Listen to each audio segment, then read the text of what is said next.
Very good. और वैसा फल पाओगे। क्या बात है, देखिए तालियां बजाइए भाई पिंटू भाई की। देखो इतना सुंदर कलाकार भगवान ने हमारे बीच में लेकर आए हैं। मैंने हमने गाया और उन्होंने पूरा कॉपी कर लिया तुरंत। आप भी कॉपी करना, लेकिन केवल गले से नहीं, व्यवहार में। अभी हम कॉपी क्या करते हैं, भजन सुन के खाली गा लेते हैं, अपने व्यवहार में उतारना है। क्योंकि जैसा देखोगे तुम वैसा बन जाओगे। आपके बच्चे को क्या दिखाओगे आप, कार्टून दिखाओगे, तो कार्टून देखेगा तो क्या बनेगा, कार्टून ही तो बनेगा। मार धाड़ वाला गेम चलवाओगे मोबाइल में तो मार धाड़ ही तो करेगा, घर का सामान फेंकेगा। फिर कहोगे महाराज मैं ज्योतिषी भी हूँ, मेरे हस्तरेखा देखता हूँ। सारे बड़े बड़े लोगों का हमने भविष्यवाणी की, हमारे छत्तीसगढ़ के मुख्यमंत्री की, प्रधानमंत्री की, अभी जो राष्ट्रपति बनी है उसकी 20 दिन पहले हमने फेसबुक में भविष्यवाणी कर दी थी कि अगली राष्ट्रपति यही बनेगी। वो ज्योतिष विद्या मुझे बहुत गहरे से आती है, तो बहुत अच्छे से समझना कि बच्चा जो है, आप बच्चे को कार्टून दिखाओगे तो क्या बनेगा, कार्टून। आप खाली गीत सुन के नहीं जाना, आप उसको समझना कि जैसा देखोगे तुम वैसा बन जाओगे, जैसा दिखाओगे तुम वैसा तुम्हारा परिवार बन जाएगा।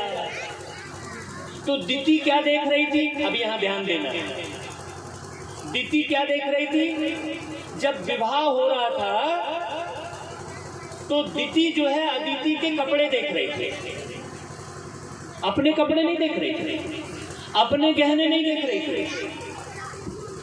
दीदी किसके गहने और कपड़े देख रही थी, अदिति के कपड़े और गहने देख रही थी, और उसके अंदर में ज्वेलिसी उत्पन्न हो रही थी।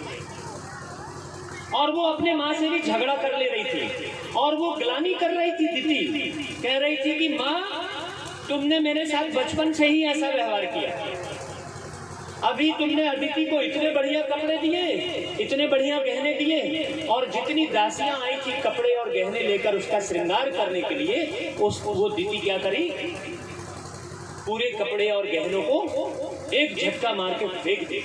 और देखो विवाह की तैयारी चल रही है, तो दासियां बिल्कुल घबरा गई। ये कौन से भाव ने उसको इस तरह के हरकत करने दिया, ज्वेलिसी के भाव। इसलिए मैंने कथा शुरू करने के पहले निर्जला उपवास का उदाहरण दिया था, इसलिए मैंने तीजा की बात बताई थी, क्योंकि कथा में वो वर्णन है। आपका तीजा उपवास रहना, आपका नवरात्रि उपवास रहना, आपका मंदिर में जाना, ये नवरात्रि का त्योहार मनाना बड़ा गहरा रहस्य है। ये यूं ही नहीं मना रहे हैं, लेकिन उस रहस्य को जाने बगैर आप मनाते हैं तो कोई फल की प्राप्ति होती नहीं है। जब आप गहरे रहस्य वाली भागवत सुनेंगे तो आपको फल की प्राप्ति होगी। तो दीदी गहने और कपड़े देख रही है। आप बताइए माताओं, आप क्या करते हो? किसी भी मंदिर में जाते हो तो क्या करते हो? जितनी बहुएं, नई नई बहुएं हैं, श्रृंगार करके जाती हैं, लाल चोंच करके जाती हैं, जाती नहीं। वो लाल चोंच दिखाते किसको, दिखाते किसको बताओ भाई? पति तो घर में बैठा है, फिर मंदिर जाकर लाल चोंच दिखाना किसको है? क्या भगवान को? भगवान क्या आपकी लाल चोंच देखेगा क्या? कि भगवान आपके गहने देखेगा? कि भगवान आपकी 10,000 की साड़ी देखेगा? क्या देखेगा? हम मंदिर में भी जाकर क्या करते हैं? दीदी के जैसा ही व्यवहार करते हैं। अरे तेरी साड़ी बहुत सुंदर लग रही है, कहाँ से लाई है? अब मैं मेरे पति को भी बोलूंगी। फिर घर में जाके झगड़ा करते पति से कि मेरी सहेली जो है फलाने रूपम साड़ी भंडार से जो है 5,000 की साड़ी लाई है, मेरे को भी वैसी ही साड़ी चाहिए। क्या हुआ वहां पर? कौन से भाव आए? कौन से भाव आए? दीदी के भाव आए। तो दीदी के भाव से अनाचार बढ़ता है और अदिति के भाव से श्रेष्ठाचार बढ़ता है। तो आपको अपने अंदर पग पग पर अदिति के भाव लाना है। ये कथा बोल रही है, मैं नहीं बोल रहा। ये कथा बोल रही है, लेकिन कथा क्या बोल रही है वो मैं रात रात भर पढ़ पढ़ के उसे गहरे से मंथन करके आपकी तरफ ट्रांसफर कर रहा हूं। अच्छी रीति समझ कर अपनी धर्म पत्नी को भी रात रात भर बिठाया हूं। पूछिए, सोने नहीं दिया हूं मैं भाई, सोने का समय नहीं है ये जागने का समय है। ये नवरात्रि में जगराता करते हैं। जगराता का मतलब क्या हुआ? जगराता का मतलब क्या हुआ? रात को जगना। रात को जगना। कौन सी रात को जगना बताइए? ये वाली रात को जगना, ये माता रानी की याद की जा सके उस रात को। देखो कलयुगी रात में जगना, ये कलयुग है रात्रि, इसलिए इस कलयुग में ही शिवरात्रि और नवरात्रि मनाई जाती है। वो शिव परमात्मा इस कलयुगी रात्रि में अवतरित होकर, जो कौन सी रात्रि है कलयुग की? अज्ञान की रात्रि है। अज्ञानता के कारण कलयुग को कौन सा युग बोलते हैं? लौह युग बोलते हैं, कल पुर्जों का युग बोलते हैं, कलयुग बोलते हैं ना भाई, लौह युग। तो लौह युग, युग किससे बनता है?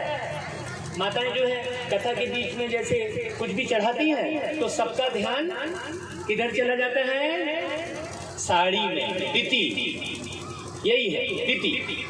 ये ध्यान बटा, वो कितना पैसा चढ़ा रही है, वो कौन से कलर की साड़ी पहन के आई है, ये आई कौन है, किसकी बहू है, ये किसकी बहू है जो आई है, किसकी सास है ये? सोचो, उससे हम क्या हो जाते हैं? क्या हो जाते हैं? जो यहाँ से भगवत मंच से, जो देवी भागवत मंच से जो देवत्व गुणों की बातें की जा रही है, वो बात क्या हो जाती है? यहीं पर फिसल जाती है। आप जो सुन के जाओगे क्या करोगे? इसी भंडारी में छोड़ के चले जाओगे तो आपका भंडारा कैसे भरपूर होगा? इस भंडारी में आपको स्थूल धन डालना है और यहाँ से लेकर क्या जाना है? यहाँ से ज्ञान धन लेकर जाना है, क्योंकि ज्ञान सबसे बड़ा धन है। यहाँ से वो धन लेकर जाना है जो आपके साथ जाएगा, और छोड़ना वो धन है जो आपके साथ नहीं जाएगा। 1 रुपया भी आपके साथ जाएगा क्या? तो बता दो। हाँ, बजा सकते हैं, कारीगर बजा सकते हैं। तो हम आपको इस भंडारी में वो धन छोड़ने की बात कर रहे हैं जो आपके साथ नहीं जाएगा। हम इसी धन से फिर ज्ञान धन को बढ़ाएंगे, है कि नहीं भाई?